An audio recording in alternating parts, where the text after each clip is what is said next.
Hola, muy buenas tardes tengan todos ustedes. Les damos la bienvenida, sí, nuevamente a las actividades de la Semana de Sensibilización contra la Diabetes, que es una iniciativa de la Coordinación de Damas Voluntarias, Coordinación Nacional de Damas Voluntarias, junto con la Coordinación de Capacitación de la Cruz Roja Mexicana Delegación Ciudad de Puebla. Y pues el día de hoy, pues vamos en el marco precisamente del Día de la Lucha contra la Diabetes, que es el día 14, que es el día mañana. Pues bueno, el día de hoy nos toca un tema muy importante, que es hablar de la nutrición en población especial con diabetes.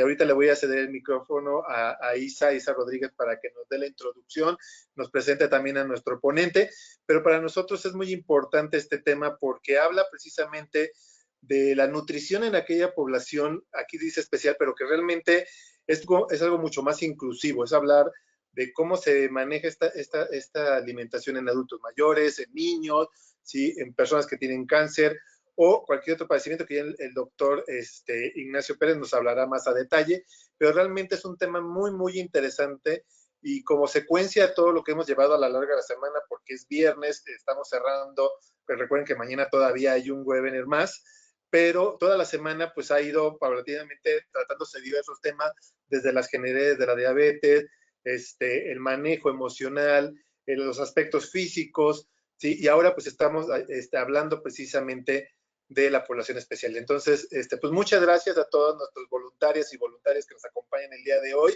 Y pues le cedo la palabra a Isa Rodríguez para que nos presente a nuestro ponente y dé inicio a esta presentación. Muchas gracias y buenas tardes a todos.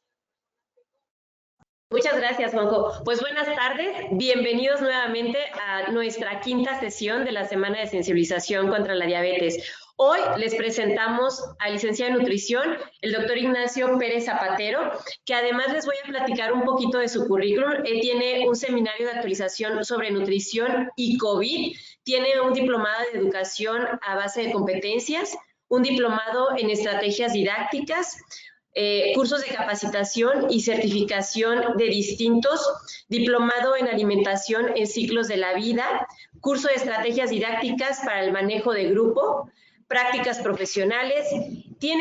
Su currículum es muy, muy amplio. Entonces, hoy queremos aprovecharlo, aprovechenlo mucho, sobre todo en la sesión de preguntas y respuestas. Él está súper motivado y con todo gusto responderá cada una de sus dudas. Bienvenidos todos y les cedo la palabra al doctor Ignacio. Bienvenido. Muchas gracias, Isa. Buenas noches, buenas tardes, más bien ya con este horario, no se sabe en qué horario vivimos. Buenas tardes a todos. Mi nombre es Ignacio Pérez Zapatero, estoy aquí muy contento y muy emocionado de iniciar con esta plática de un tema muy interesante que espero que para ustedes lo sea también.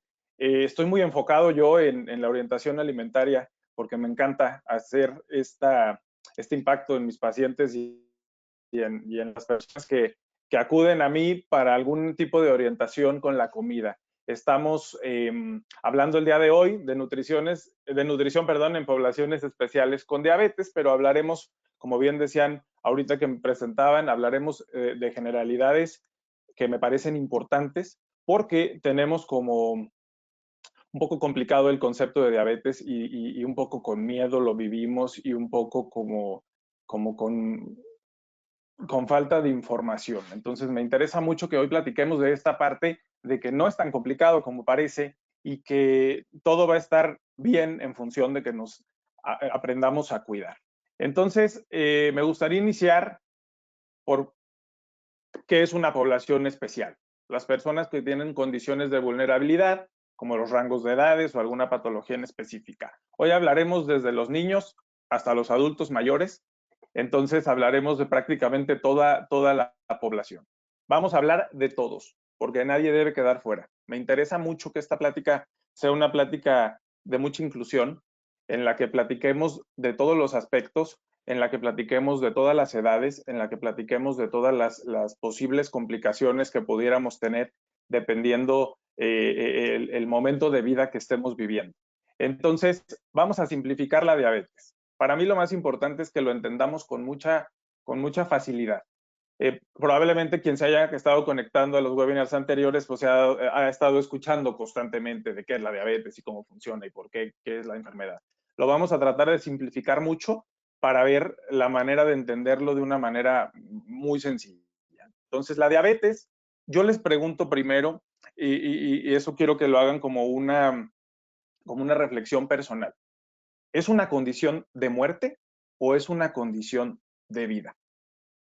Esto me parece súper importante y lo platico en el consultorio constantemente con mis pacientes que llegan a mí con un diagnóstico de diabetes. Les puedo decir con seguridad que más del 90% de los pacientes que llegan conmigo con un diagnóstico de diabetes llegan con la moral en el suelo. De verdad, con el alma rota.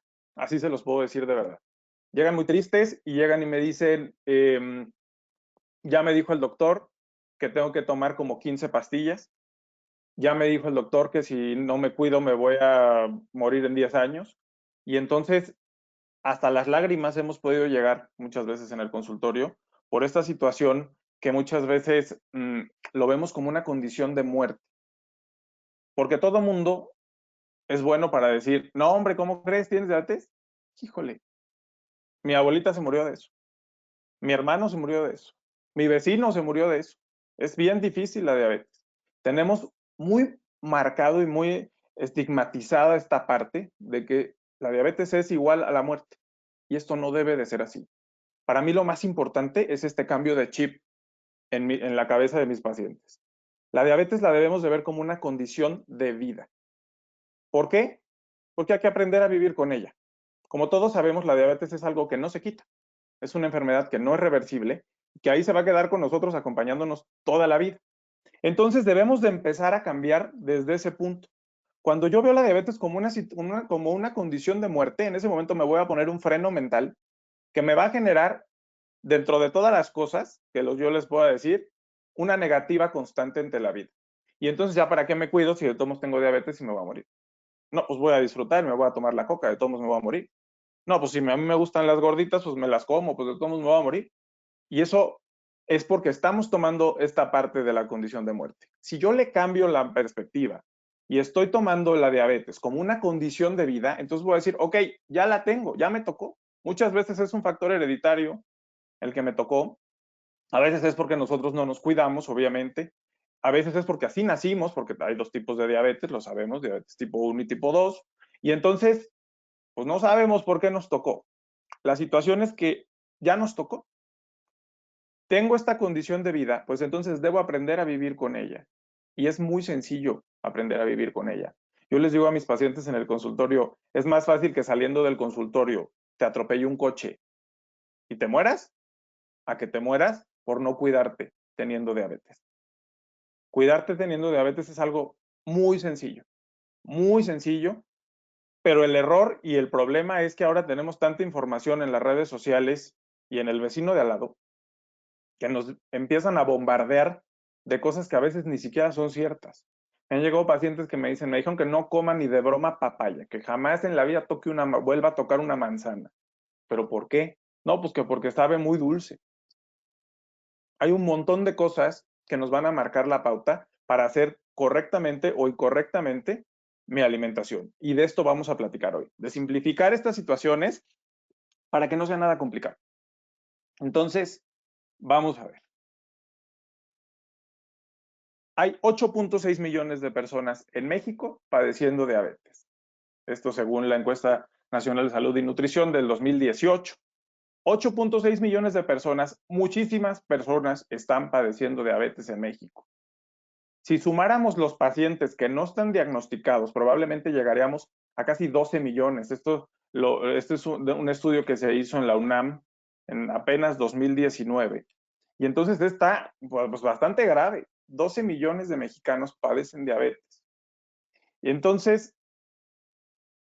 tenemos el 9º lugar en el mundo de personas con diabetes. Esto también es una pandemia. Estamos hablando ahora del coronavirus, ¿no? Y nos tiene así a todos. Y lavarnos las manos y entonces el gel y el cubrebocas y cuidarnos, sí. Estamos frente a una pandemia, estamos frente a una situación nunca antes vivida en el mundo, pero la diabetes también es una pandemia. Y en nuestro país también se está llevando muchas vidas, porque no la tomamos en serio. Ah, pues sí tengo la glucosa elevada. Pues sí, pues ya le voy a bajar poquito a la tortilla. ya no voy a tomar tanto refresco. Si antes me comía 5 panes, pues ya nada más me como 3. Pero seguimos incluyendo en la alimentación del día a día estos alimentos que nos generan conflicto y que nos generan que la glucosa siga descontrolada y que la diabetes nos siga afectando. Entonces es bien importante entender que esto es también una pandemia y que también hay que tener mucho cuidado con ello. Ahora hemos visto en las estadísticas del coronavirus que un porcentaje muy alto de personas que han perdido la vida o que tienen complicaciones muy graves con esta situación del COVID-19 tienen diabetes. Entonces, yo en el consultorio lo digo siempre, hay que controlar los niveles de glucosa, hay que controlar esa diabetes para que no se compliquen otras cosas que puedan venir de la mano. Entonces, hay que tener cuidado con eso. ¿Qué es la diabetes entonces? En pocas palabras, es esta enfermedad crónica, irreversible del metabolismo, en el que se produce un exceso de glucosa o de azúcar en la sangre o en la orina. ¿Esto por qué ocurre? Ocurre porque hay una disminución en la secreción de una hormona que se llama la insulina o una deficiencia de la misma en su acción. Entonces, les pregunto, ¿sabemos para qué sirve la insulina? Por aquí les dejamos el sondeo. ¿Sabemos para qué sirve? Hemos escuchado muchas veces hablar de insulina y personas que se inyectan insulina, o personas que dicen tengo resistencia a la insulina, por ejemplo, o personas que dicen no, pues me dijeron que algo pasa con mi insulina y que por eso tengo diabetes. Entonces, ¿para qué sirve la insulina? Esa es la pregunta. Les platico y les comparto. El páncreas, que es este órgano del cuerpo, secreta la insulina y esta insulina es una hormona que nos permite que el azúcar que nosotros consumimos ingrese a las células y esto nos permita tener las funciones vitales que el cuerpo requiere, que en este caso es darnos energía. Doctor, voy a compartir ¿Sí? los resultados. El 51% sabe para qué sirve la insulina, el 81% y el 19% no sabe. Excelente. Muchas gracias. Entonces, bien, lo tenemos bastante dominado. Nos ayuda, decíamos también, a disminuir la cantidad de azúcar que está en el torrente sanguíneo. ¿Qué sucede entonces cuando mi insulina no está funcionando al 100, cuando mi páncreas no está funcionando al 100? Pues este azúcar se me puede quedar ahí acumulada en la sangre y en la orina. Entonces, ahí empieza el problema de la diabetes. Todo va en función del páncreas y de la insulina. Ahora, les pregunto otra cosa, para abrir otro sondeo. ¿La glucosa, crees que realmente es tan mala como parece? Porque todo el mundo le tiene miedo a los azúcares. Todo el mundo lo ve como su peor enemigo y entonces, no, yo estoy a dieta, sin hablar de diabetes, se los digo así en general. Yo estoy a dieta, pues yo no como tortilla porque tiene mucho azúcar. No, yo no tomo leche porque ya me dijeron que tiene muchos carbohidratos. No, yo ni de broma me como la sopa porque no voy a engordar, voy a subir de peso. Y entonces le tenemos mucho miedo a los carbohidratos, en este caso a la glucosa. Entonces les pregunto, ¿realmente creen que es tan mala?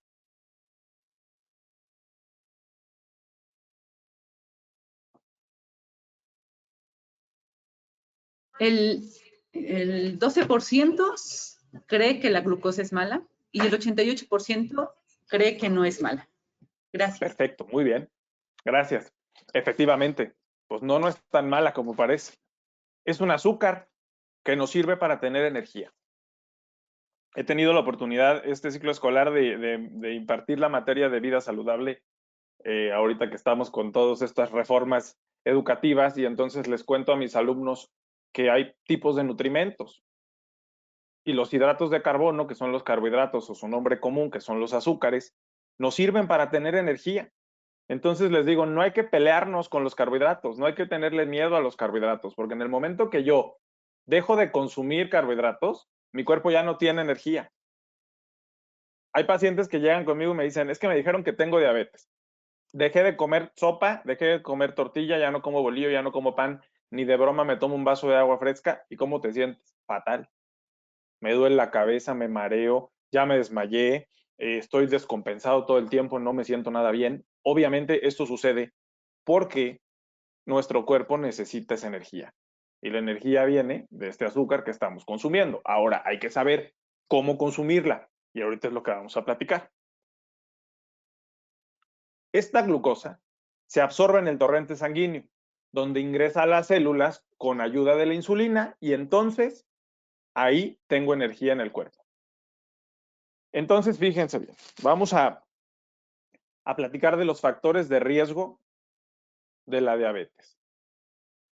Si yo tengo sobrepeso y obesidad, tengo un factor de riesgo bien importante para padecer diabetes. Entre más grasa, tengo más resistencia de mis células a la insulina. Entonces tengo más probabilidades de tener un problema. El sedentarismo, obviamente, es algo bien importante. Cuando no nos movemos, también tendemos mucho a tener este factor de riesgo bien latente con cuestión de la diabetes. Los antecedentes heredofamiliares, ya algo platicábamos hace ratito.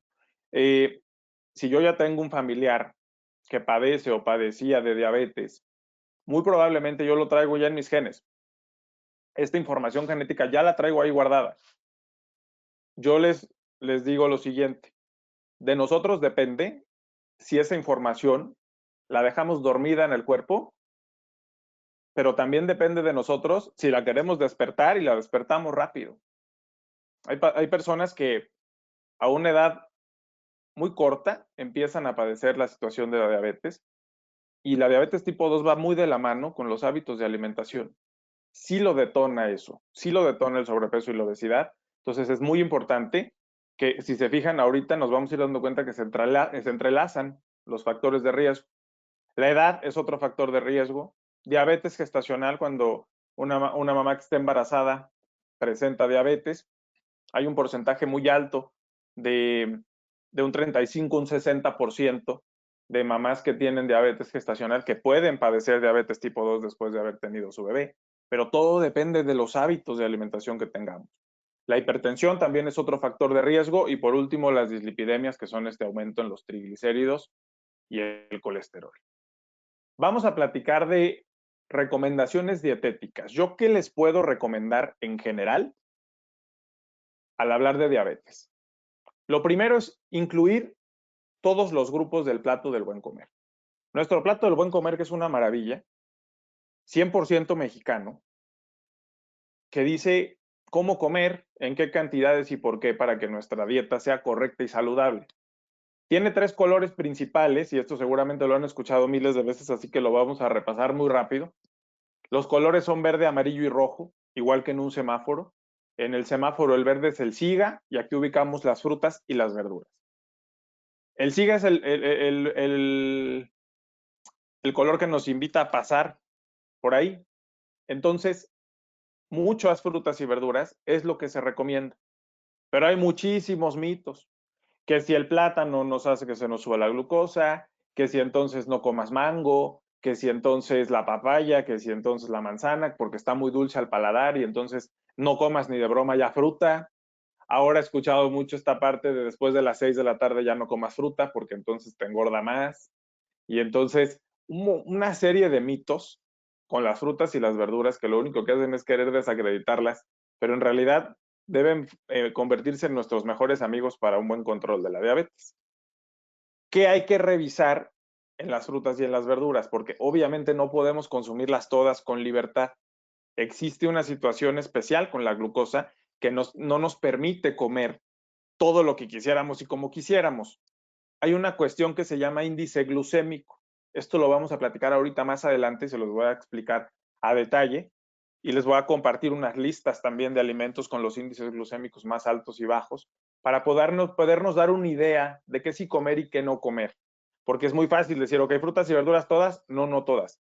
Porque efectivamente hay algunas que nos pueden ayudar o hay otras que nos pueden complicar la situación. Entonces, en general, de las que sí vamos a poder comer con índice glucémico medio a bajo, hay que comer mucho, porque nos aportan vitaminas, minerales, fibra, antioxidantes. Todo es una maravilla lo que nos aporta este grupo verde. Las vitaminas y los minerales juegan un papel súper importante ahorita con la cuestión del sistema inmunológico. Y andamos para todos lados cuidándonos ahorita del coronavirus. Y entonces tenemos que mantener nuestro sistema inmunológico alerta y al 100. Esto lo vamos a tener gracias a las vitaminas y a los minerales. Son pieza clave para protegernos de las enfermedades. La fibra, que es una función, para la función digestiva, es lo mejor que hay. Nos ayuda a tener una correcta función digestiva. En cuestiones de la glucosa, la fibra juega un papel muy importante porque si yo tengo la fibra suficiente, como los hidratos de carbono se absorben un poquito más lento al tener fibra, esto previene picos de glucosa. Entonces va a mantener mi glucosa estable el comer esta fibra. Y los antioxidantes, que son sustancias que regeneran mis células constantemente y no permiten que envejezcamos tan rápido. A todos nos interesa cuidarnos de la piel y las arrugas y las patitas de gallo y que se nos caiga el cabello y que se nos partan las uñas. Es de interés de muchas personas, sobre todo después de los 30, 35. Ya nos empezamos a preocupar por esas cosas que antes no nos preocupábamos. Los antioxidantes juegan este papel importantísimo. Entonces, hagámonos amigos, de las frutas y de las verduras. Nos vamos al grupo amarillo. En el semáforo amarillo es prevención. Aquí vámonos deteniendo. Ubicamos cereales y tubérculos, lo que viene del trigo, lo que viene del maíz, aquí también entra el arroz, entran las papas, entran los camotes. Lo que nos aporta el amarillo son hidratos de carbono o carbohidratos o los temidísimos azúcares de lo que platicábamos anteriormente, que nos ayudan a tener energía. Entonces, ¿sí son importantes? Sí. ¿Los necesitamos? Sí. Pero hay que tener cuidado. En primera, yo recomiendo utilizar más cereales integrales que cereales refinados, por la misma situación que platicábamos de las frutas y las verduras. La fibra me va a ayudar a no hacer picos de glucosa. Entonces, importantes los cereales integrales. Ahora, hablando de los índices glucémicos, también hay que tener en cuenta aquí situaciones que platicaremos ahorita en las listas más adelante. Hay cereales que me ayudan a mantener mi glucosa bien porque tienen un índice glucémico bajo. Hay cereales que lo tienen alto. Entonces, hay que tener cuidado. Y por último, las leguminosas y los alimentos de origen animal, que son el grupo rojo. En el semáforo rojo es alto total. Aquí no es total como tal, pero sí hay que hacer una pausa importante a comparación de los otros dos. Tenemos las leguminosas y los alimentos de origen animal, todo lo que viene en vaina, frijoles, lentejas, habas, garbanzos, soya.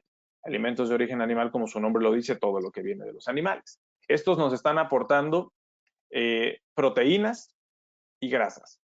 La proteína me sirve para formar músculos, piel y sangre. Hay proteína vegetal, proteína animal. La proteína vegetal no tiene grasa, que son las leguminosas, y la proteína animal contiene mucha grasa, y normalmente es grasa saturada. Entonces, por eso se pone aquí en el rojo, porque hay que bajarle a las porciones en comparación de los otros dos grupos. Hay que comer menor cantidad. La excepción a la regla en los alimentos de origen animal es el pescado, porque lejos de tener grasas saturadas, las tiene insaturadas, que son los famosos omega 3, que nos ayudan a limpiar y desaturar las arterias y en general a una buena salud cardiovascular. Entonces, esto, punto número 1, incluir todos los grupos del plato del bien comer. 2, controlar el índice glucémico de los alimentos. Y entonces ahora sí vamos a platicar de esta cosa tan importante que nos marca la pauta de qué sí comer y qué no comer, qué comer más y qué comer menos. Tenemos entonces aquí los rangos del índice glucémico. Índice glucémico alto se considera un alimento que tenga de 70 a 100. El moderado de 50 a 69 y por último el bajo de 0 a 49. Es un sistema para cuantificar la respuesta glucémica de los alimentos. Sí, se oye muy bonito, pero está poco entendible, ¿a poco no? ¿Qué es el índice glucémico? El índice glucémico es la cantidad de azúcar que tiene un alimento como cuando tú te la comes y el cuerpo la empieza a digerir. Esto me eleva mi carga de glucosa en sangre o no me la eleva. Dependiendo del índice glucémico es la respuesta que tiene el cuerpo para con ese alimento. Entonces les voy a compartir punto por punto cuáles son los alimentos que tienen más índice glucémico y los que tienen moderado y medio, en general. En cuestiones de azúcares tenemos a la miel, que tiene 73, la sacarosa, que tiene 65, la lactosa, que tiene 46, la fructosa, que es el azúcar de las frutas, que tiene 23, y por último la miel de agave, que tiene un 10. Ahorita está muy de moda utilizar la miel de agave, sobre todo las personas con diabetes. Hemos visto resultados muy positivos en sus niveles de glucemia, porque la miel de agave tiene el índice glucémico muy bajito. Endulza muy bien, sabe muy bien y la podemos utilizar sin problema. En cuestiones de las frutas, aquí hay que prestar atención porque es donde más nos confundimos. La sandía tiene un 72, mientras que la piña un 66, la naranja un 65, el mango baja 50, el plátano también está en 50, la manzana en 36 y las ciruelas en 24. Yo se lo simplifico así a mis pacientes en el consultorio. Vamos a evitar naranjas, mandarinas, piña y sandía. Si dejamos estas 4 fuera del esquema, podemos estar comiendo las otras con un poquito más de libertad. Y el error común que encuentro siempre es, no, pues es que ya empieza la temporada invernal y las mandarinas están bien buenas. ¿Cuántas te comes al día? No, pues entre 6 y 7. Y el índice glucémico, altísimo. No, es que yo todos los días ahorita que empieza el frío, me tomo un jugo de naranja en ayunas. Porque pues la vitamina C. Y entonces la naranja, 65. Para hacer un vasito de jugo de naranja, ocupamos 5 o 6 naranjas, a veces más. Entonces, ¿qué pasa con la vitamina C de la naranja, por ejemplo? Esta es bien peligrosa y por eso todos los doctores, seguramente les ha tocado en consulta que les digan, mejor cómete la naranja. ¿Por qué pasa esto? Porque la vitamina C es fotosensible. ¿Esto qué quiere decir? Si le pega el sol, por poquito que sea, la vitamina C se parte, se pierde, y lo que me estoy tomando en ese jugo es el azúcar de las naranjas. Si andamos en la calle, compramos el jugo a las 8 de la mañana, pero lo exprimieron a las 6. Entonces me estoy tomando el azúcar de esas naranjas nada más. Si yo lo hago en mi casa igual, hacemos el jugo, pero mientras preparamos el huevo y calentamos la tortilla y entonces ya me serví la leche y al final me sirvo el jugo, ya se perdió también esa vitamina C. Entonces realmente no estamos obteniendo una cantidad importante de vitamina C al tomarme ese jugo de naranja. Y más en una situación de diabetes, que el índice glucémico es altísimo. Entonces evitemos naranjas, mandarinas, piña y sandía, y con los demás podemos ir con calma. Por ejemplo, el mango y el plátano. Todo mundo les tiene miedo al plátano y al mango porque saben muy dulce al paladar. Y efectivamente, tampoco es que digamos que tiene un índice glucémico bajo y que podemos comernos 5 mangos al día. No. Pero un mango no nos generará la diferencia a comparación de una sandía, por ejemplo, o una piña. ¿Qué hay que verificar en los mangos? Yo siempre les recomiendo en el consultorio que sea un mango petacón, no. Hay que buscar un mango de Manila o un mango Ataulfo. Serían las mejores opciones. Que ahorita ni nos preocupamos por el mango porque ya no es temporada. Pero el plátano siempre está presente. ¿Qué hay que verificar con el plátano? Si yo voy viendo que al plátano se le van haciendo pequitas, ese plátano ya está mucho más maduro que cuando está recién amarillo. El plátano maduro tiende a tener el índice glucémico más alto. Entonces hay que tener mucho cuidado. Con las frutas y las verduras, más bien con las frutas en especial, sí hay que tener mucho cuidado y conocer los índices glucémicos, porque son medio traicioneras. Hay unas que saben dulce, hay otras que no saben. Por ejemplo, hay pacientes que me dicen, la naranja está bien agria, está bien desabrida, ¿cómo va a estar dulce? Aunque esté agria y desabrida, sigue teniendo el índice glucémico alto. Entonces hay que tener mucho cuidado. Vamos a las verduras. Las verduras para mi gusto sí son más amigables, porque todas saben a agua, pero vamos a tomar en cuenta estas 3. La calabaza es la que tiene más índice glucémico. La calabaza de Castilla, no la calabacita, la calabaza. Y en cuestiones de las zanahorias, porque casi todas las verduras son de índice glucémico medio a bajo. Esas las podemos comer con mucha más libertad que las frutas. Pero tenemos la zanahoria. La zanahoria cocida, si ustedes se fijan, en cuanto la cocen, le cambia el sabor y empieza a saber más dulce. En el momento que está cruda, sabe diferente. Y fíjense la diferencia que tenemos aquí en los índices glucémicos. Una zanahoria cocida se eleva a un 71 de índice glucémico, mientras que una zanahoria cruda tiene únicamente el 20. Entonces, la zanahoria cruda, bienvenida. ¿Con cuáles 2 verduras? Hay que tener cuidado con la zanahoria cocida y con la calabaza. Eso es lo que hay que checar con las verduras. En cuestiones de los cereales. En cuestiones de los cereales tenemos el cereal cornflakes, que todo el mundo lo ve como una cosa bien positiva porque no tiene azúcar. Y entonces me dicen, yo tomo cereal en la noche con fruta. Ah, muy bien. Y con leche. ¿Y qué tipo de cereal tomas? No, pues cornflakes. ¿Por qué cornflakes? No, pues porque no tiene azúcar. Efectivamente, no tiene azúcar añadida. Pero es un cereal que es de maíz y que no tiene nada de fibra. Y entonces, bueno, más bien sí tiene fibra, pero no tiene mucha fibra, como una fibra de trigo, por ejemplo, o de algún salvado. Entonces tiende a tener menos fibra que los demás. Por lo tanto, el índice glucémico se eleva. Las galletas tienen un 72. El arroz, esto es bien importante. El arroz tiene 55. Luego me preguntan en consulta, mejor arroz que sopa de pasta, ¿no? Les digo, no. Resulta que la pasta, si se pueden dar cuenta aquí en la tabla, tiene únicamente 37 de índice glucémico. Entonces es mejor comer la pasta muchas veces que comernos el arroz. Ahora, no se trata de dejar de comer arroz, ni de pelearnos con el arroz para siempre, ni de dejarlo de comer. Se trata de comerlo con moderación. Yo les recomendaría 1-2 veces por semana comer el arroz y estamos del otro lado. Y podemos comer otros días sopa de pasta y otros días sopa de verdura y estamos equilibrando perfectamente bien nuestros menús. El All Bran, que es un cereal muy bueno porque tiene mucha fibra y se fijan cómo baja a la mitad, tiene 42 de índice glucémico. Esto es porque tiene fibra. Y recordemos que la fibra previene los picos de glucosa. El trigo igual, que es el All Bran es un cereal de trigo, tiene 41. Bien. Ahora, estos son los alimentos que tienen el índice glucémico más bajo.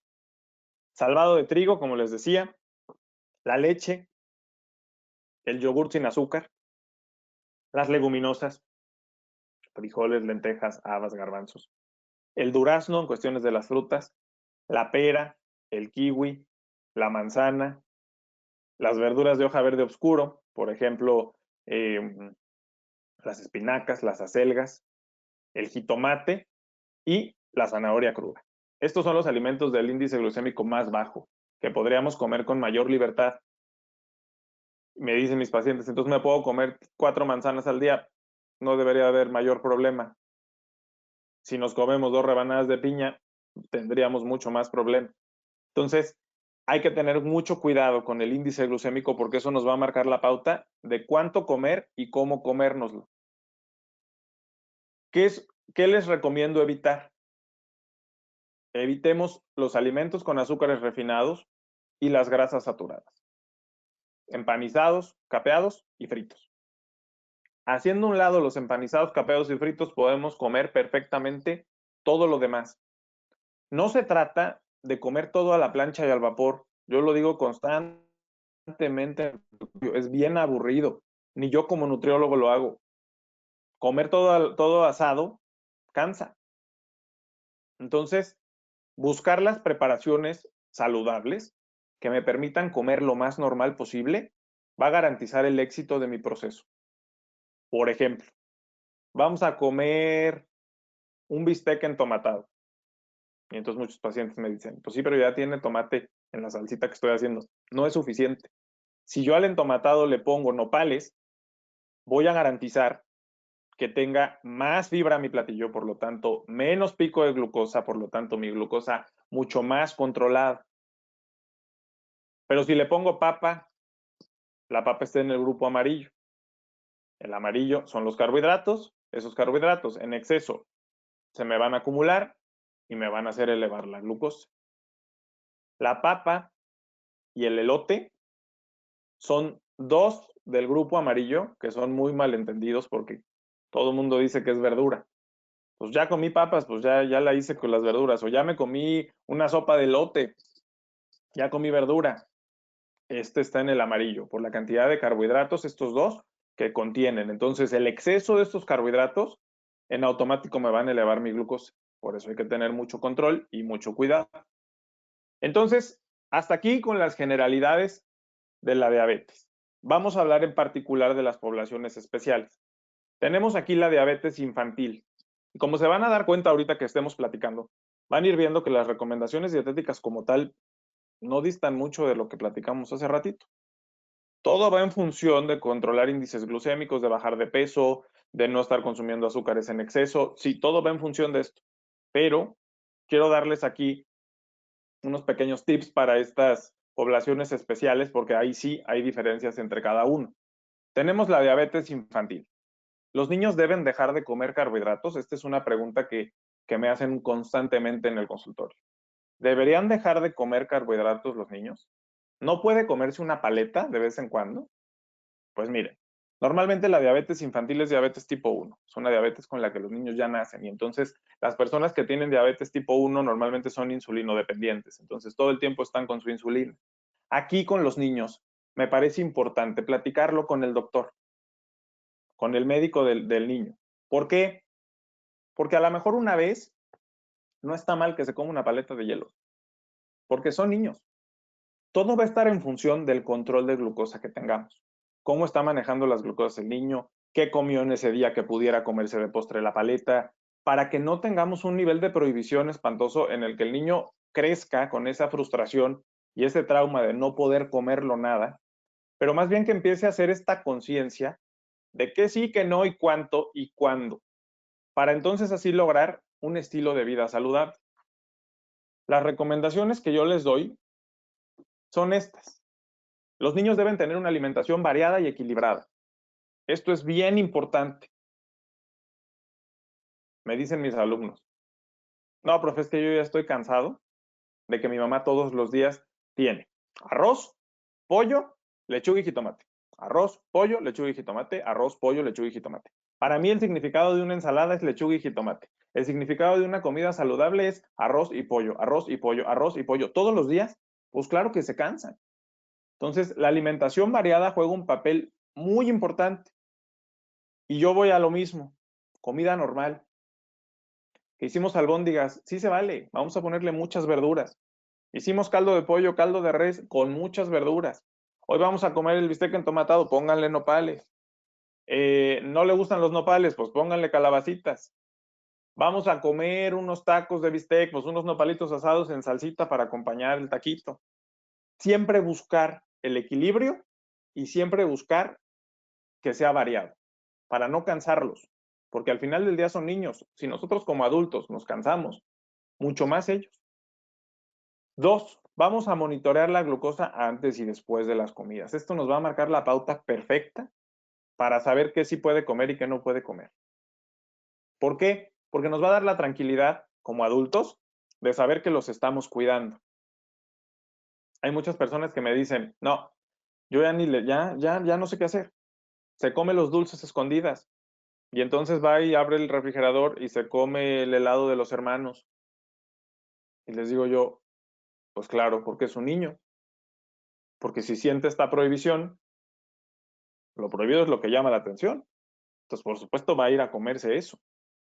Si yo le explico que hay helado y que hoy va a comer menos tortillas o que no va a comer sopa y que va a comer un poco más de ensalada para que tenga más fibra y entonces la proteína de su carne para poderse comer una porción pequeña de ese postre, va a cambiar la perspectiva de ese niño por completo y les aseguro que va a empezar a comer mucho mejor. Entonces, no se trata de quitárselos todo y de prohibírselos todo. Aquí dice bien, no agobiar a los niños con la dieta. Esta es una pieza importantísima. Si tú los agobias y les dices que todo está prohibido, lo van a hacer. Ya los niños nuevos traen otros chips y nos engañan muy fácil. Entonces, si nosotros les empezamos a prohibir todo, en automático lo van a querer. ¿A poco no nos pasa a nosotros como adultos? Dices, híjole, ya no me queda esta camisa, este pantalón ya no me cierra. Pero a partir del lunes me pongo a dieta. A partir del lunes te duele la cabeza. Ya te tomaste una coca. A partir del lunes te mareas. Ya te comiste un pedazo de chocolate. A partir del lunes ya estás de malas y te acabas cenando ya unos taquitos. Porque ya te pones de malas y te estresas por el hecho de saber que vas a estar restringido a partir del lunes, porque a partir del lunes estoy a dieta. Si eso nos pasa a nosotros como adultos, imagínense como niños que muchas veces no lo entienden. Ellos a veces no entienden que nacieron así, que tienen esta situación especial. Entonces es bien importante no agobiarlos. Y lo más importante de todo, colaborar y apoyar a los niños mientras aprenden a ser más independientes. Esto puede ayudarlos a que se hagan responsables y que puedan controlar su diabetes mientras mantienen su independencia.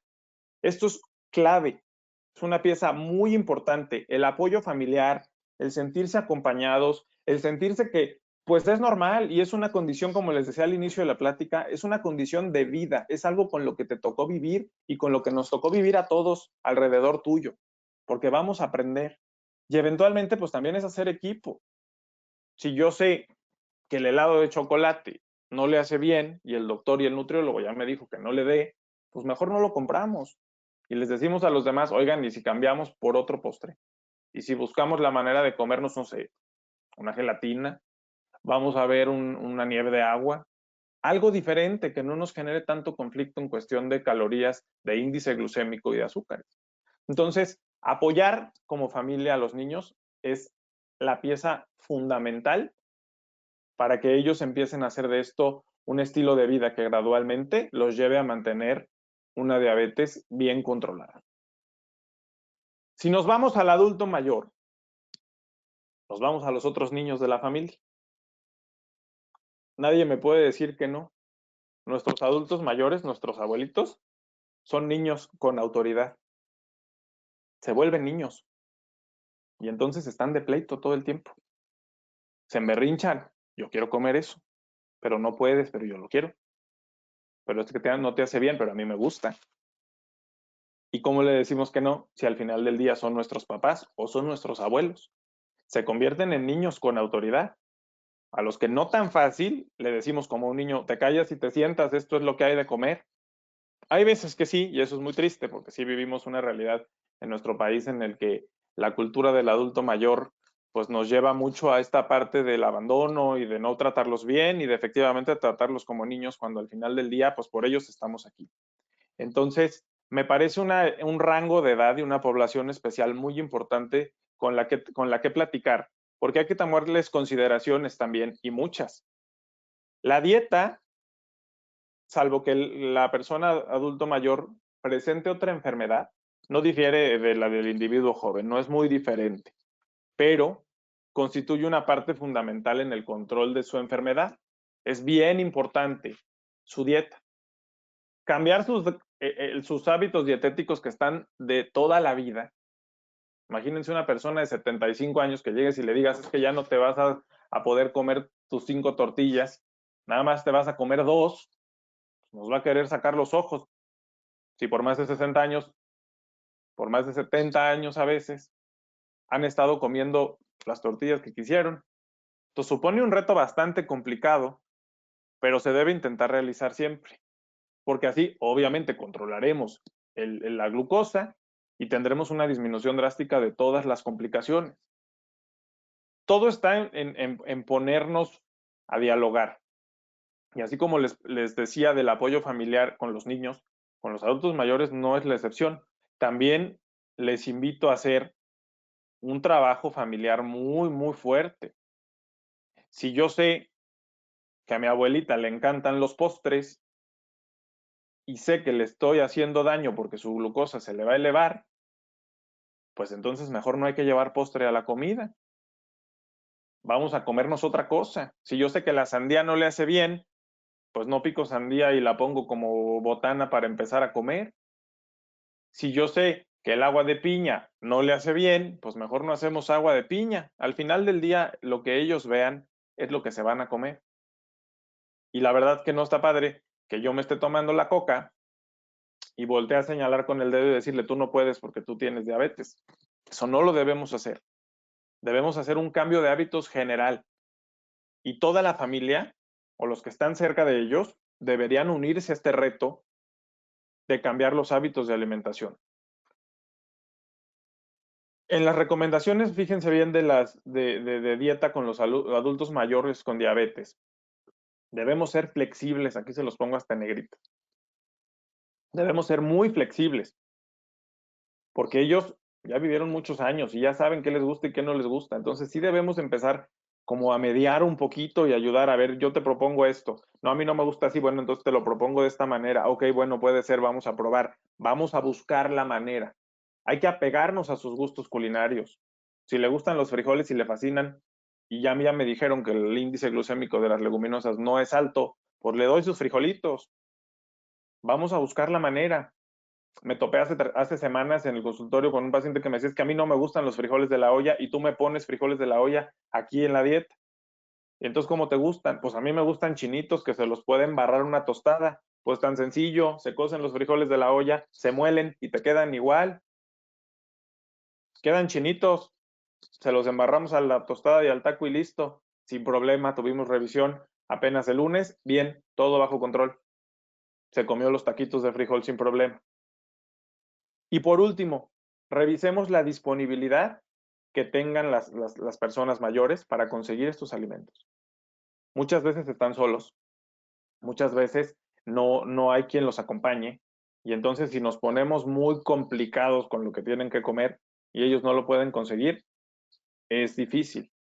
Entonces, buscar esta parte de ser flexibles, de ser equipo y de ser familia es fundamental.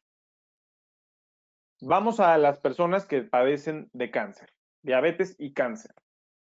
Aquí tenemos dos situaciones complicadas, dos complicaciones de las dos enfermedades a las que tenemos que atender. Yo les digo a mis alumnos de la carrera, a mis alumnos de la universidad, que les doy clases de nutrición, les digo, pongan prioridades en su paciente.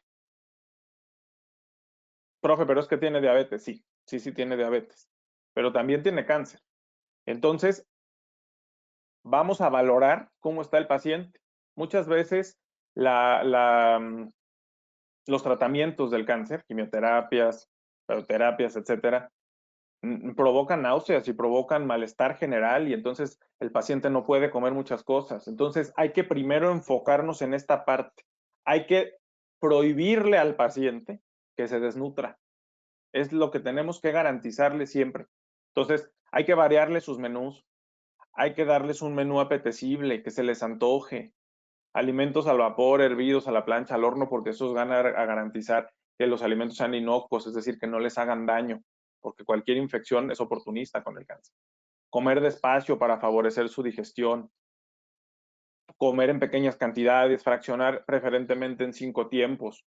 Consumir alimentos altos en proteína porque tienen un desgaste calórico importantísimo por su enfermedad. Asegurar un buen aporte de líquidos, también eso es clave. Hacer uso de nutrición enteral especial si es necesario. Aquí, bien importante. Ahora en todos lados encontramos el Ensure, ¿no? Todo el mundo, oye, el Ensure es bueno. Para un paciente con diabetes no es recomendable. ¿Por qué? Porque el Ensure tiene mucho azúcar. Pero ya hay alternativas al Ensure. Por ejemplo, si habláramos de una marca, Glucerna puede ser una buena opción. La glucerna nos ayudaría a mantener un control glucémico correcto porque no tiene el índice glucémico alto, pero esta latita de nutrición enteral nos va a ayudar a suplir un tiempo de comida. Muchas veces el paciente con cáncer no tiene hambre y les repito, tiene náuseas y vomita todo el tiempo y se siente muy mal. Tomarme una latita de este glucerna me puede garantizar suplir el tiempo de comida que no quiso comer. Si no quiso desayunar, o si no quiso comer, o si no quiso cenar. Es una muy buena alternativa para utilizar. Muy bien. Entonces, por último, quiero platicarles de pasos sencillos para la prevención de las complicaciones con la diabetes, para la prevención de que aparezca la diabetes, si es que yo tengo en mis genes la información guardada y lo puedo desarrollar. Y estos son muy sencillos. El primero, mantener una alimentación adecuada. Lo que platicábamos, una dieta variada, una dieta suficiente, equilibrada, que esté higiénica y que cumpla con todos los alimentos del plato del buen comer, basándome en las porciones que me marque el plato, basándome en las cantidades del índice glucémico, voy a tener una alimentación adecuada. A la edad, a la estatura, al sexo, es bien importante que tengamos un buen control con la alimentación de la mano de un especialista que te mida, que te pese o que con tus datos de medida de estatura y peso te pueda hacer un cálculo correcto a los requerimientos que necesita tu cuerpo y eso nos permita tener una alimentación adecuada. La actividad física es pieza clave. Se ha demostrado en estadísticas que la persona con diabetes que tiene actividad física tiende a tener un control de su glucosa mucho más efectivo que la que está en sedentarismo total. Ahorita es bien importante movernos. El que tú te muevas, además de controlar tu glucosa, va a ayudar a que tu sistema inmunológico esté bien, porque liberamos endorfinas. Las endorfinas nos ayudan a sentirnos contentos, a sentirnos bien. ¿Cuántos de nosotros no tenemos una caminadora, una bicicleta, una elíptica, un aparato, el que sea, en la casa, como perchero? Padrísimo ahí con todas las toallas colgándose para que se sequen. Y no los utilizamos. Los tenemos arrinconados en la casa y ahí están guardados. Yo sé que ahorita es complicado. El coronavirus nos tiene encerrados y entonces el gimnasio está imposible y entonces ya nos da miedo salir hasta correr y entonces ya empezamos a ver en esta parte del encierro pues también una oportunidad de decir ya no hago ejercicio. Hay que cambiarnos el chip, hay que cambiarnos la perspectiva y si tengo oportunidad de tener un aparato en casa, pues lo utilizo. Y si no tengo, los mismos minutos que te lleva estar en el celular viendo un tutorial, viendo un blog, viendo un video, viendo lo que sea, una serie, la novela, lo puedo tomar para hacer un poquito de actividad física. Hay muchísimos videos para hacer actividad en YouTube que te pueden ayudar perfectamente a hacer una rutina desde los 5 minutos hasta los 40 minutos. Entonces, el punto es acelerar tu ritmo cardíaco, liberar endorfinas y sentirnos bien para movilizar todo lo que tenemos que movilizar en el cuerpo de manera correcta. Ojo aquí importante, vigila tu estrés. Esto me parece clave, me parece fundamental. Estamos viviendo una situación bien complicada a nivel mundial, pero debemos entender una cosa, todos estamos viviendo esta situación. Todos estamos viviendo este mismo estrés laboral, financiero, familiar, en todos los aspectos nos está pegando a todos, en alguno o en otro o en todos, el estrés. El estrés baja el sistema inmunológico. El sistema inmunológico nos hace sentirnos mal, cansados, agotados. No nos da hambre o nos da mucha y entonces nos da ansiedad. Y entonces, si yo tengo diabetes y estoy comiendo un montón, mi glucosa va a estar descontrolada. Si yo tengo diabetes y dejo de comer, voy a hacer hipoglucemias y entonces va a estar descontrolada mi glucosa. Y esto va a generar que cuando yo me tome un laboratorio, mi glucosa salga por el cielo, mi hemoglobina glucosilada salga por el cielo. Y esto me indique que mi manejo de diabetes no es adecuado. Entonces, ¿cómo mejoramos el estrés? Me podrías decir muy fácil, pues sí. ¿Y cómo le hago? Pues si ya estoy estresado, así me siento, así amanezco. Pues muy sencillo. Desde aprender a respirar es pieza clave para manejar el estrés. Les voy a contar una experiencia personal que me pasó hace algunos años. De la carga de trabajo tan fuerte que tenía, empecé a vivir un estrés muy fuerte y entonces me dio como ansiedad y no me sentía bien, no me sentía normal y entonces empecé a hacer yoga por recomendación de alguien, ¿no? Ahorita te va a servir muchísimo, inténtalo. Bueno, ahí voy a mis clases de yoga, me siento, empiezo. Pues resulta que yo no tenía fuerzas en ninguna parte de mi cuerpo a pesar de estar en el gimnasio metido. Y entonces temblaba y me decía la maestra de yoga, ¿te fijas cómo no tienes fuerza en los brazos? ¿Te fijas cómo no tienes fuerza en las piernas y te la pasas en el gimnasio? Pues sí, me dijo, pues porque no estás haciendo fuerza, estás inflando el músculo, es lo que estás haciendo. Hay que tener resistencia en los músculos y hay que trabajarlos así, ya sabes. Entonces empecé a hacer el trabajo y me costó mucho trabajo. La primera sesión acabé agotado. Se acerca la maestra al final y me dice, ¿te puedo decir una cosa? Sí. ¿Por qué estás aquí? Pues porque quiero desestresarme. Te estresas mucho, ¿no? Sí. Es que no sabes respirar. Yo me reí. La verdad me reí. Le dije, ¿cómo que no vas a saber respirar? Pues si estoy respirando. No. Cuando nosotros nos enojamos, dejamos de respirar. Cuando nosotros nos alteramos y queremos hacer algo rápido o algo nos preocupa, empezamos a respirar muy rápido. Y entonces estas malas maneras de respirar van generando unos cambios en el cuerpo que nos generan ansiedad. Y entonces nos sentimos muy mal y nos duele el cuerpo y entonces nos duelen los brazos, entonces me duele la cabeza, entonces ya me dio migraña y entonces ya me duele el estómago, entonces ya me dio diarrea y empiezo a vivir el estrés de muchas maneras, lo empiezo a somatizar de diferentes maneras. Si yo aprendo a respirar, que también hay muchos tutoriales que pueden encontrar en YouTube, va a cambiar la vida por completo. Y se los digo por experiencia personal. Ya no hago yoga porque no me da la vida, no me da tiempo, pero eso me dejó el yoga. Eso aprendí. Y claro que me estreso y claro que sigo de repente con estrés y de repente me preocupo y de repente me siento mal. Sí, claro, pues es normal, eso es de todos. Pero el hecho de aprender a respirar me ayudó mucho a manejar mejor mis emociones y a estresarme cuando en serio me tengo que estresar y a tranquilizarme cuando me tengo que tranquilizar. Entonces, vigilemos el estrés, que esa es pieza clave. Y por último, que me parece lo más importante de todo, no te frustres. No te frustres. No cuentes las calorías. Para eso estamos los nutriólogos, para calcular tu menú. Cuenta los nutrimentos. Aquí hay una imagen que me encanta, que se las estoy compartiendo y dice, no cuentes las calorías. Tenemos un plátano en la parte de arriba que tiene 100 calorías y abajo una Coca Light que tiene 0. Estas 100 calorías del plátano me aportan vitaminas y minerales, fibra y nutrimentos que me desintoxican, que mejoran mi digestión, que me ayudan a alcalinizar mi pH, que me nutren en general. Y luego tengo la Coca 0, qué padre, pues no tiene nada, me la puedo tomar con libertad porque no me está aportando nada, pues efectivamente nada de calorías, pero me da químicos, me da saborizantes artificiales, me da edulcorantes, me da colorantes y me provocan acidez en el cuerpo, eleva mi glucosa, me desmineraliza porque tiene el gas ácido fosfórico, que el ácido fosfórico carcome los huesos poquito a poquito porque los va haciendo como porosos. Y en general, esta coca pues me está deteriorando la salud. Entonces, si analizamos todas las veces que vamos al súper, todas las veces que se me antoja comer algo y me digo que no por las calorías, a lo mejor me estoy perdiendo de muchos nutrimentos importantes.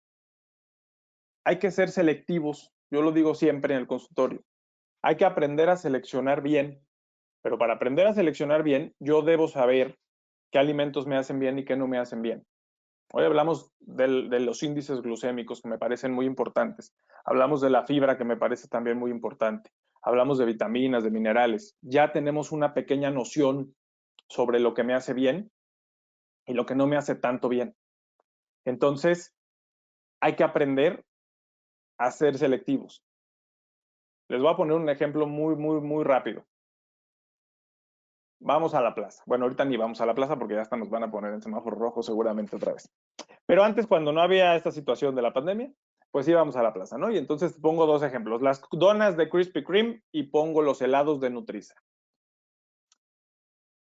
Las donas de Krispy Kreme cuentan con unas donas que son multigrano y unas donas que son integrales, que tienen amaranto y encima traen semillitas y la masa es integral. Están igual de fritas. Tuve la oportunidad de conocer una vez la fábrica que estaba en León, Guanajuato. Y entonces las fríen igual, tienen el mismo glaseado espantoso lleno de azúcar en la parte de arriba, pero la diferencia es que la dona que estaba integral me va a ayudar a que no tenga picos de glucosa tan fácil como la que está blanca. La que está integral tiene fibra. La que está integral tiene arriba semillas, tiene arriba avena y a veces trae semillas de calabaza y entonces también le ponen amaranto, el amaranto tiene calcio, tiene proteína, entonces estoy comiéndome algo mucho mejor. Me voy a las donas de Krispy Kreme. De las donas me voy a los helados. Y en los helados de Nutriza tenemos estos helados de yogur natural. Muy bien, pues yogur natural, que se supone no tienen azúcar, tienen menos azúcar, pero sí tienen, por supuesto. Pero si se fijan ustedes en la barra, tenemos duraznos en almíbar, fresas en almíbar, fresas con crema, chocolate. Y del otro lado, el kiwi fresco, las fresas frescas, las zarzamoras, el mango. Y ahí se queda. 2, 3 personas voltean y le hacen ojitos a la fruta, todos los demás están en esos toppings de pónmele con mermelada. No, quiero también los duraznos en almíbar. Y ponle chocolate que se derrite arriba así para que quede durito. Y entonces nos vamos a lo que menos nos conviene y a lo que más nos hace daño. Y lo mismo es comernos ese helado de Nutriza con las frutas que nos va a hacer mucho bien, que comerme el otro helado. Es el mismo helado. Pero la cosa está en saber diferenciar y en ser selectivos.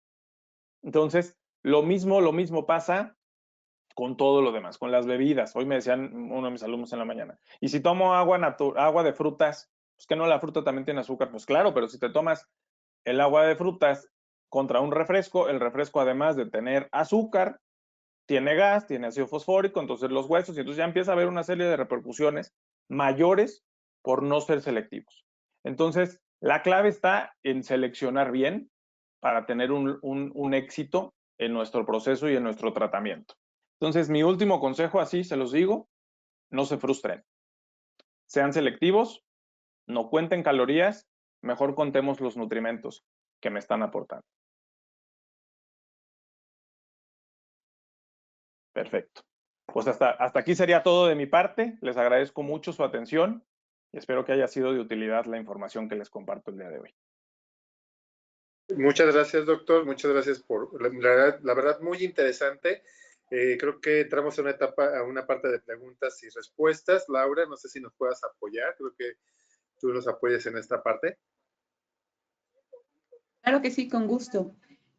Doctor, preguntan cómo se monitorea y cuándo la glucosa en un niño y a partir de qué edad. Bueno, aquí lo importante es verificar. La glucosa, lo ideal es que la monitoremos en ayuno. En ayuno nos podemos dar cuenta como primera instancia cómo se está comportando. Si ya vemos que está la glucosa alta en ayuno, entonces hay que hacer pruebas después de la comida, después de la cena, hacer pruebas en diferentes momentos del día y hacer una curva de tolerancia a la glucosa, ya una serie de estudios que nos marcará cómo se está moviendo. Normalmente los niños que pudieran padecer diabetes, pues aparece desde los 1 hasta los 6 años y después hay otra curva de los 8 a los 11. Entonces, pues sería cuestión más bien de estar viendo aquí sintomatología. Más que decir, a ver, le voy a checar la glucosa, a ver cómo lo veo nomás porque sí, más bien yo vería la sintomatología. Hay 3 cosas claves para darnos cuenta que podemos tener una situación de diabetes y se le llaman las 3 P's: polidipsia, polifagia, poliuria. La polidipsia es mucha sed, la polifagia es mucha hambre y la poliuria, mucha orina. Luego me dicen por ahí, mucha orina, pues me paro al baño en la noche una vez. No, pararnos al baño 4 o 5 veces en la noche sería una cuestión de poliuria. Y ahí nos podríamos dar cuenta entonces que algo no está bien y podríamos ya hacer un estudio de laboratorio para ver cómo estamos. Gracias. ¿Recomienda tomar algún tipo de medicamento para agilizar la pérdida de peso?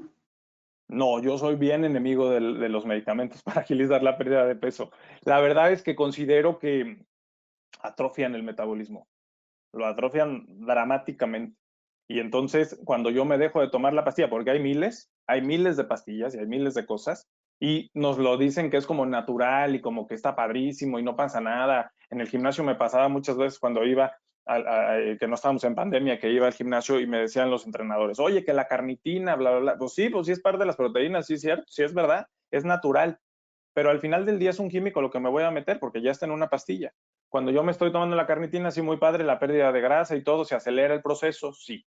Y cuando me la dejo de tomar, pues voy a rebotar. Entonces, lo que hay que procurar siempre es evitar el rebote. Y esto lo vamos a lograr haciendo un cambio de hábitos verdadero, sin la necesidad de un químico intermediario. Muchas gracias. Si soy un adolescente y mi familia es diabética, pero me cuido y alimento bien, ¿me puede dar diabetes? Hay muy poca probabilidad. La verdad es que sí hay la probabilidad porque ahí está el gen, pero lo que les decía hace rato, de nosotros depende si el gen lo dejamos dormido o si le damos unas palmaditas para que se despierte.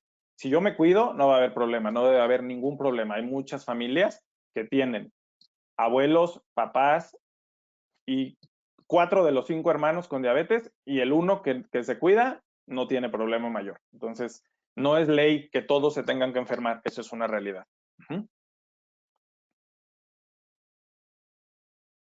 Gracias, doctor. ¿Qué opina de la alimentación vegana?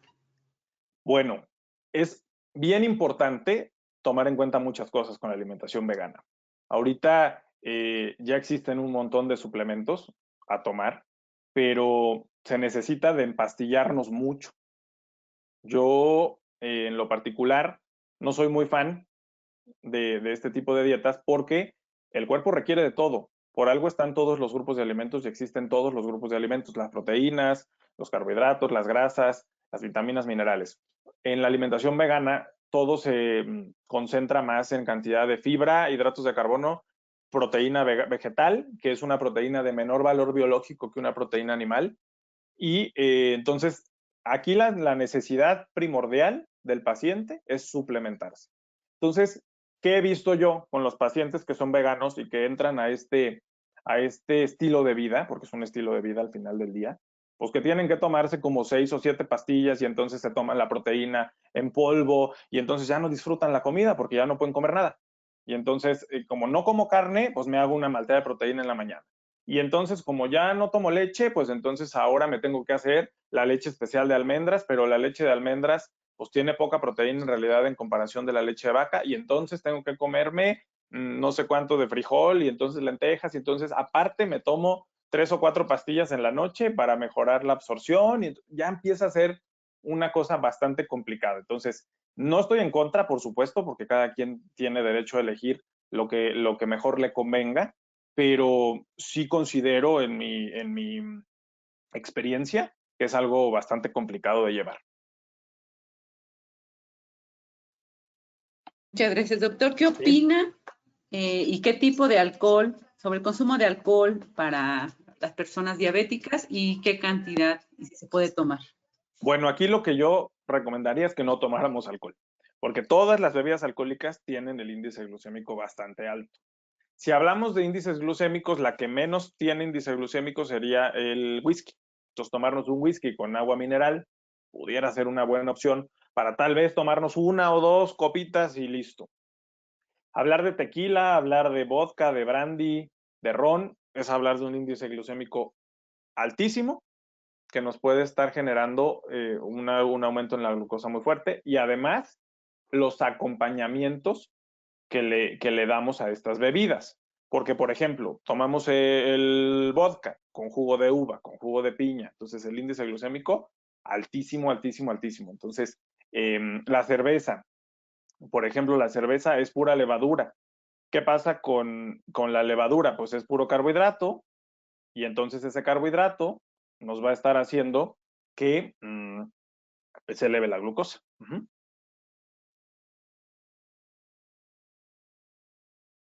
Gracias. La avena es un cereal. ¿Cuál es su índice glucémico y cómo la podemos complementar en nuestra dieta? Perfecto. El índice glucémico de la avena es bajo, de medio a bajo. Es un cereal, efectivamente, y la podemos utilizar en la dieta perfectamente para acompañar algún yogurt, o bien como si fuera una granola, o bien no granola como tal, porque la granola tiene azúcar o tiene piloncillo y entonces tiene muchas calorías y el índice glucémico se eleva por completo. Pero podríamos ponérsela a un licuado, tal vez, podríamos utilizarla para ponérsela a un yogurt, les repito, o bien ahora que hace frío, podríamos también utilizar la avena calientita y así hervidita, obviamente sin azúcar. Yo les recomendaría algún sustituto de azúcar como la miel de agave, como el stevia ahora que está muy de moda, o hasta la misma Splenda. Nada más hay que ver las porciones y las cantidades. Yo siempre digo que no más de 4 cucharadas de avena al día, ya sea para licuados, para cereal, para algo. Lo ideal sería que si no comemos en la mañana y en la noche, comamos 2 cucharadas y 2 cucharadas para evitar el conflicto de que el exceso de carbohidratos, porque al final del día, aunque la avena sea excelente, si yo me la como en exceso, pues también me puede generar un problema porque es carbohidrato al final del día. Gracias. ¿El melón se considera alto en su índice glucémico como la piña y la sandía? No, El melón es de índice glucémico medio, abajo también. Lo podemos consumir sin problema, al igual que la papaya. Gracias. Y por último, ¿cuál recomendación podría dar para una cena saludable? Bueno, pues aquí sería cuestión de gustos, ¿no? Si me gusta lo salado o si me gusta lo dulce. Les puedo recomendar una y un rapidita de preparar y muy fácil. Si se me antojara algo dulce, por ejemplo, yo utilizaría hoy un yogurt natural para que no tenga azúcar. O bien, hay algunos ya que son de sabores que no tienen azúcar. Por ejemplo, aquí utilizo yo siempre el Yoplait griego sin azúcar. Hay de fresa, hay de mango, hay de coco. Y hay natural. Pero con absoluta honestidad, como siempre se los digo a mis pacientes, el natural no sabe bueno porque está muy ácido. Como no tiene nada de azúcar, no está tan bueno. Entonces sí es para un paladar muy excepcional. Pero los de sabores están buenos y están endulzados con stevia, entonces no tienen azúcar. Si yo quisiera uno de sabor, utilizaría uno de esos sin azúcar, un griego sin azúcar. Si yo quisiera uno natural, pues el yogur natural, le pondría 2 cucharadas de avena, como decíamos ahorita, porque la avena es una fibra muy especial y muy positiva para el cuerpo porque nos ayuda, entre muchas cosas, a eliminar grasas saturadas. Y yo le pondría un poco de fruta picada. A lo mejor ahorita que es temporada de guayabas, que ya empiezan, tienen mucha vitamina C y nos ayudan a fortalecer el sistema inmunológico. A lo mejor le pondría una manzana, a lo mejor le podría poner un plátano, melón, sin problema. Eso sería una cena dulce. Y una cena salada que yo utilizaría, por ejemplo, pudieran ser 2 quesadillas de maíz. Ojo, de maíz, que no sea de harina, porque la tortilla de harina no tiene fibra, no tiene calcio, no tiene nada. Entonces la tortilla de maíz sí. Le pondría yo queso panela. Probablemente si se me antoja que haga hebra, un poquito de queso asadero en lugar del panela para variarle. No hay ningún problema. Recomendación rápida, tip muy rápido. Los quesos, entre más amarillos, más grasosos. Entre más blancos, menos grasosos. Entonces, un queso asadero, un queso Oaxaca puede ser opción, o bien un queso panela, que sería lo ideal, porque es el que tiene menos grasa y menos sal. Y yo le agregaría unos nopalitos a la mexicana que a lo mejor sobraron de la comida, o calabacitas a la mexicana, o si de plano no tenemos verduras que sobraran de la comida, pues lechuga, jitomate, un poco de aguacate, salsita, y queda muy buena esa cena. Ojalá se les antoje para ya irnos a cenar en un rato. Gracias, doctor. Por mi parte son todas las preguntas. Muchas gracias, sobre todo también muchos agradecimientos. El tema muy claro, muy concreto. Gracias. Qué gusto. Sí, muchas gracias, doctor. La verdad, para los que buscamos pues, tener hábitos saludables, principalmente con la alimentación, pues todo esto que usted nos ha comentado el día de hoy, la verdad, es algo que yo valoro mucho en la cuestión de que es algo que podemos hacer desde nuestras casas, cambiar los hábitos en la alimentación, precisamente. Y hoy aprendí algo, debo reconocer que hoy aprendí algo muy importante, con la nutróloga anterior, en una de las sesiones anteriores se hablaba, y a lo mejor esa es una pregunta que también se queda para después. Yo uso, por ejemplo, mucho Splenda, entonces la nutróloga anterior decía que no era muy recomendable usar tanto Splenda, entonces, pero ahora que habla de la miel de agave, pues es una opción, yo creo que más natural, me dirá, pero hoy aprendí que tendría que hacer este cambio de hábito también en mi alimentación.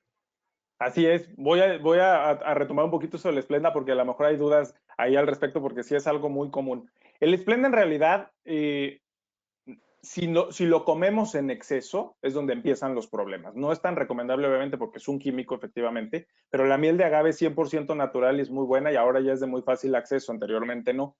El stevia, por ejemplo, que ahorita está muy de moda y en todos lados escuchamos hablar del stevia, es una plantita, es muy bueno, es una hoja que nos endulza inmediatamente. Entonces, ¿cuál es el problema del stevia que yo estoy viendo en el mercado? Lo que nos venden como stevia no es stevia. Para que un stevia sea bueno, debe tener más del 30% de hoja de steviol. Entonces, normalmente lo que nos venden, como marcas como Svetia y así, estas que son las más comunes, traen 1.3 gramos de steviol, 0.3, 1 gramo de steviol, no llega ni siquiera al 20%.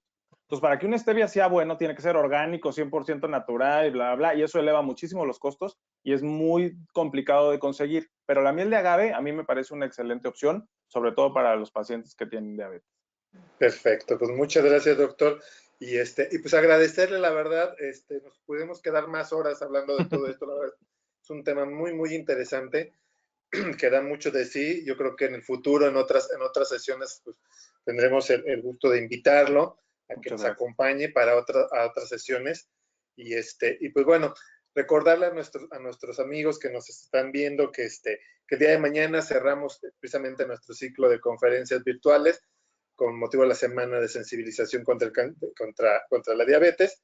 Y mañana tenemos también un tema muy interesante, que es el papel del educador en la diabetes.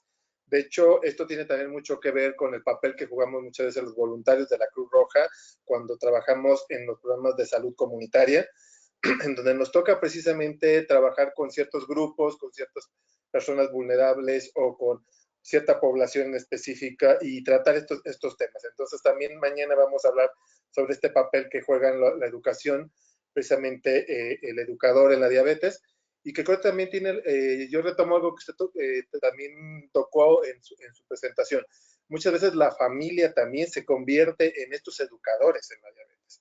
Porque no solamente la persona que tiene diabetes padece la enfermedad, sino la familia también, aunque no la tenga, pues también tiene que cambiar hábitos, de repente también tiene que cambiar estilos de vida, precisamente para que sea más inclusivo, para que se tome en cuenta toda la familia, porque al final de cuentas es todo un núcleo familiar, y son ellos los que más, la familia la que más debe de aprender y saber sensibilizarse sobre el tema y cómo educarse a ellos y cómo educar a los demás. Así es, porque somos un equipo. Exactamente. Pues muchas gracias, doctor.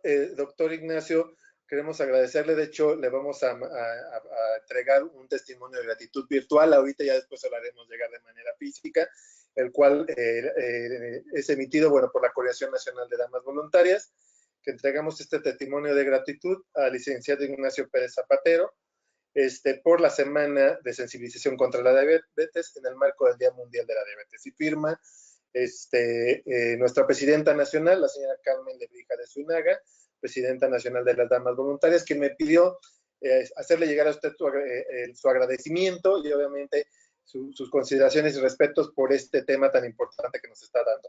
Y pues muchas gracias, ya se lo haremos llegar de manera física. Al contrario, muchas gracias a ustedes por la invitación, ha sido un gran honor. Me encantó la experiencia y espero poder seguir colaborando con ustedes con mucho gusto porque fue una experiencia muy agradable. Gracias de verdad a todos por sus atenciones y gracias a todos los que escucharon la plática de principio a fin. Gracias por su atención. No, y muchas gracias a todos y los esperamos mañana. Mañana ya es nuestro cierre y es muy importante el tema de educación, de los educadores, el papel del educador en la diabetes. Entonces, pues muchas gracias y buenas noches, descansen y a cenar. Vamos a cenar saludable. Así es, excelente noche, hasta luego. Hasta luego.